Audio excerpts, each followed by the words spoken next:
Good morning. Oh, trade wars out of the way for the moment, I suppose. News out, and I guess it more or less a subdued reaction. For the most part, I guess there was some second guesses as to whether who's going to blink or not, or where it's going to go now. But we came into the end of the day yesterday with a sell setup on the hourly. On sec, guys.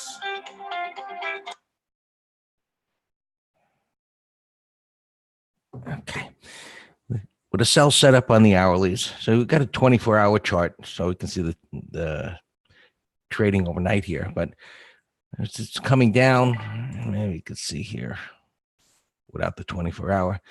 It's a little clearer. In a downtrend, lower highs, lower lows. We had the rally. Midday, it started there around 10:30 reversal period and up into minor resistance. So we had the sell setup. However, you got a bottoming tail bar on the daily, but prices have broken down here. So the question always becomes, as we come into a new day, can it get over the prior day's high? Can it get below the prior day's low? And as we are here right now, we're just inside that range. So I say it's pretty much a muted response overall. Clearly, markets are down. You can see futures are down here. Dow's coming up a little bit. It was down 100 and something a little while ago. So some buying coming in, and you can see the Qs up here a little bit. So now we just see whether this can become a W bottom. Can prices go sideways here in the first 30 minutes or so, 20 minutes, and then take out these highs, which would then take out the high from yesterday, and then prices push up into what would be a sell zone, which will set up for next week. Or, so as we go into the following week, we'll see where today is. Overall, inside day, above the high, down near the low, so on and so forth, and get some assessment as to what we're looking at next week. So muted response, downtrend here, opening where is it exactly? 184.08. It was a little lower, so not really a big deal, but trading under that bar's low, and now does it make a lower low? And that's where we're at. Sell setup here, green bar in a move to the downside, and that is supposed to show, I guess, if sellers are completely in control, you have this green bar or bottoming tail bar will be ignored, and it'll just go down. Well, that's the unknown for today, but so as I said, coming into the day, we're kind of neutral since we're inside that bar's range. Spiders, same story, trading at 185.75. And so gapping down a little bit and still above yesterday's open. So inside the candle body, neutral. We wait to see, is it going to hold here, move up? Buyers came in yesterday and they closed it with a green candle, but after a breakdown. So stabilization. Where does it go from here? As the day unfolds, we'll know. Diamonds, the weaker, broken down. Thought they could get down to the 200 yesterday at lunchtime, but nope. They got themselves turned around. You can go to the 5-minute and, see the bottoming action that happened there. And then right after 12 o'clock, the rally, and then the jiggles at the end of the day. And so here we are, as I said, pretty much muted, neutral, and seeing which way it goes. 157.80. No really big deal. Even though prices are down, it's just not a big deal at this point. So it's a wait and see at the open. Daily charts, expanding ranges, overlapping bars. It's gotten messy here. We'll get a better view when we see the futures. Russell actually showing a little bit of relative strength, but where it looked really great coming into the week, where Friday had closed above the range. It looked like you can go higher. The gap down, it recovers. I think this and the transports were the only ones that closed positive.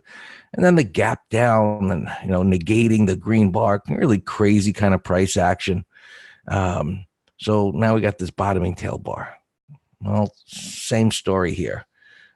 We move this down here, and move this here.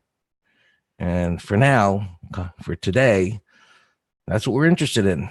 Trading inside of this range, basically doing nothing. Does it get above? Does it get below? Below has the greatest opportunity to make money, I think, at this point, because it's got the void below here. We've got this overlapping mess up here, but let's see if we could even get it out of yesterday's range before, we see actually which way things can go. Because as long as all of these markets just stay within the range, we're going nowhere. Just going to be a neutral day. Transports, same story. Let's go back to the weekly here. So this looks a little better than some of the other markets when we look at the weekly, even though it's rolled over here. It's got a higher high. It's this low here. So, maybe it comes into this and we get a buy set up, and then, we'll see. Right now, with all of these overlapping candles, it's just about waiting for things to set up and clean up, if you will, to get more information about what are we going to do here. Meaning, do we get stabilization where we start putting on more longs? Or do things jiggle around here where they look like they're going to roll back over and we put on more short positions or call spreads and so on? So, as Dan mentioned yesterday, we're really light on inventory positions because we exited out of many profitable positions over the last couple of weeks. And now we're waiting for things to set up, rather, because with this kind of patterns, it's really difficult to say which way are we going to go here. So, we sit on our hands a little bit. We look for stuff intraday. We see things develop. We look at the gaps. And from the longer term perspective, we need a few days of bars here, I think, before we really know what's going on. Now, if we get this neutral open here and we get a green bar closing below the low, well, that's going to strongly suggest it's going lower. So we need today's bar to get completed and see if we get out of this range on everything. Mid cap, it's not moving too much here, but pretty much the same story. This looked like it could go higher. As you could see, it was setting up over here, going sideways. It looked like it was going to break out. And now, can it hold here? All of these markets are coming into 4%, 5%, maybe ultimately 6% corrections to different reference points. So here, the 200 MA, the Qs would be a much bigger correction. I don't think it gets down to the 200 MA because other markets, its 200 is closer. So we do use this on a daily chart. While subjective, it's a big focal point when it comes to the daily time frame and the indices for institutions. You can see how the 50 MA just jiggled underneath there before it began to stabilize yesterday and rallied up.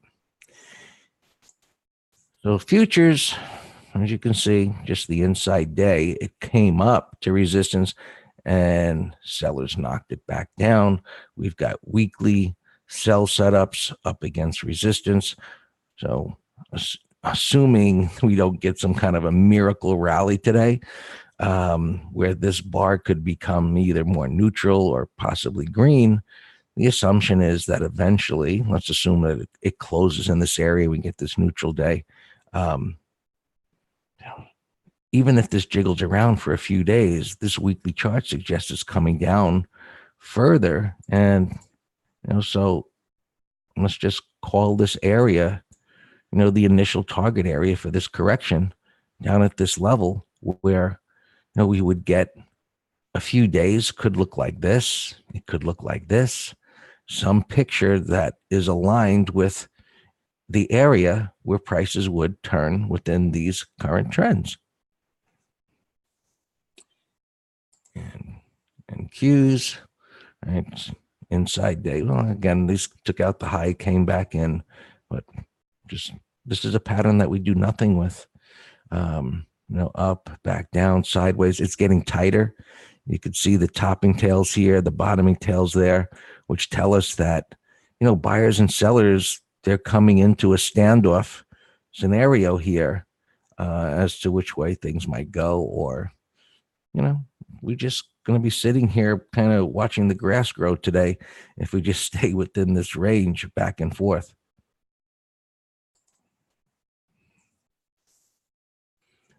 Again, Dow thought the 200 MA yesterday, but buyers saved the day just above that, and we got this tail, but red and inside day. So we're getting the same pictures everywhere, where yes, the market is down today, but it's not taking out the prior day's low. So neutral, we're waiting to see what these intraday ranges, which way do they resolve themselves? Lower or up? Or do we just kind of float around here and forget about China, forget about the broader markets? Let's see what Uber does. Let's see where Lyft is trading, and look for stocks that may present opportunities, and let the markets figure it out what they're going to do here, whether it's nothing, and see, in other places where prices are moving, that we can take advantage of those movements. So today's Uber day. China was yesterday, and we'll see how things shape up here throughout the trading day. Bonds, always look at bonds. They're grinding up here toward this prior high. As mentioned, bonds up, interest rates down. We look at yield curves. We'll cover that in the letters over the weekend. We'll take a look at that Monday when we do the pre-market analysis. Gold is just kind of dead here. Again, waiting for some news, but look at the weekly chart. We've got a couple of bottoming tails and not really an inside day, but a narrow range day here. So this is trying to hold it together in this level to get some kind of a move back up. Maybe it can do it. So if you're interested in gold or, GLD or GDX or all that, it's kind of like, I don't think there's much here for now, but maybe next week things start to percolate a little bit one way or the other. And oil just kind of dead here. Similar type of situation. We had this pullback, the weekly coming back from this resistance area, which makes total sense. We had the topping tail a couple of weeks ago, and now it's pulling back to where maybe this $60 level, it needs to, it already poked down there.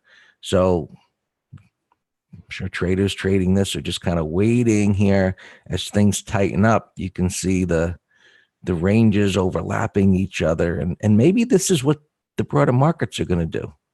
The Qs, the S&Ps, maybe just kind of chopping around. So here's a wider bottoming tail type of bar. And kind of like if we look at yesterday, which doesn't look exactly like this, but today things are trading something like that. The day could end up with an inside day. And then we go into Monday looking, hey, can these markets, kind of produce a similar pattern where they're chopping sideways? And now what happens when it does that, let me go back here. When it does that is you get a base intraday. And so when this is happening, the daily is like, okay, which way is it going to go? I don't know yet. I see this base and I can see a clearer picture. Kind of sounds like an oxymoron, a clearer picture of uncertainty. But I do have clearly defined swing highs, pivot highs, and lows, which gives us lines in the sand. And because it's pulled back as it has on the daily to support with a weekly that's trending higher, the ideal would be for it to take out these highs, and then you get longs pushing up here. So we'll see how it all unfolds. Going into today, what we have is basically a neutral situation where, excuse me, we need more information as far as the markets go. But As far as stocks go, that's a whole nother story where we'll be looking for opportunities. So, all yours, Dan. All right, good morning, thanks. Yeah, in terms of positions, we have record low. We're flat in the swing letter, flat in our ETF letter with nice profits. The weekly letter, if for those of you who got filled, I know I sent it late to the subscribers because the thing just was ripping when we gave this yesterday. But, you know, we still have that. I can't tell where it's gapping. We have Costco, had a bullish close, relative strength. I can't tell where it's opening pre-market. And finally, IYT, call spread. That's it. That's all we have in the weekly. Let's look at a bunch of gappers. And on the trade news stuff, yeah, the tariffs went in. I saw a couple of you chatting about the facts, so that's all correct. But I don't think it's over. I think they're going to be negotiating. So I still think we're going to get these crazy intraday whips, both today and anytime next week. But we're still going to trade the charts, of course, but because we got this, you know, as we said, possible binary big gap up or down that is beyond us. But from this point forward, I think it's just going to be whatever little news blips come out of it, whether things are getting better or worse. All right, let's go. Maxer 587, way back down here. That actually was a very bullish daily, and now it's being negated. Momo, I said, I just saw a tank in here pre-market, 29 bucks. That's, we'll watch it. Again, I'm looking for tier ones, 1168, gapping into resistance. Carg, I like this one. I sent it by text to our folks just as a heads up. Big reverse heading shoulders. Look, it's gapping up to 43 here. And kind of a bull flag here on the weekly. If this thing can get moving, 47, 48, 49, I don't know. Let's put him in a window right here. And it's a bullish pre-market, so it's meeting my first two tests already. 41.51, the gap's too excessive. This is not a earning stock, but I just saw this reversal here, rising 50, higher low. Weekly, monthly look fine, so that's one I want to keep an eye on. JMIA 2372, it's an IPO. I don't even know what they do, but now it's multiple bars down and gapping down. This is a 30-minute high candidate. I'm going to put that in a window. ABBV trader Paul McGraw sent me this, saying, one of his followers say that, hey, it's a triple bottom buy. And my response to him was, maybe, but I said, there's no potent reversal yet. And you got low, it held this prior low, it's retesting it, but you got declining 20, declining 50. So I don't know. I wouldn't be telling anybody to buy this right now. I'd feel better if it took out Wednesday's high. So it's just a big maybe. I don't know. I don't know when it had earnings, but there was an article in the journal talking about its earnings being bad. So I don't know if that was a warning or actual earnings release. Yesterday, all right. NVRO, yeah, so that's why it's in the paper today. 54.36 bearish gap. That's a bearish gap. This was a bullish close actually, and now it's getting whacked on earnings, 38 bucks. But if this was just opening flat, just regardless of earnings, that's a bullish pattern right there. Kind of left shoulder head, 100% retracement, and I like these range expansion bars. Look how deep this went down intraday. And then it closed with an engulfing bar, and it has room to 45. I'm just talking, no gaps situations. That's just a good pattern. Uber, we're going to be watching today. And as I said, we're going to watch his brother Lyft. I think that I personally think people are all euphoric about Uber. They've lowered the price. Lyft kind of was the first child out to take the beating on earnings. So I personally think Uber's going to have an excellent day, which I'm then thinking is going to put a floor under Lyft. So I'm keeping an eye on Lyft for a put spread. JD, $30, gap into resistance, nothing there. NTR, can't tell where it's gapping. I see one little blip here at 50, but I don't trust one little blips here too. I can't tell what it's doing. Dropbox 2450. There you go. That's a 30-minute higher. And look, you got a bullish retest on the monthly. There, I like that one.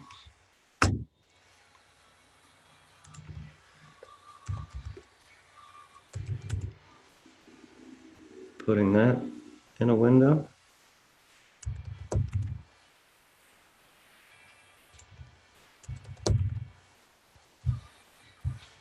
Yeah, Debbie, I moved tough. And I'm guilty of that. I moved things break even. And so we stopped out break even. Here's one I was watching yesterday. HLF, that looks like a continuation short day trade under the low. Hey, Debbie, you get our swing letter, don't you get the alerts?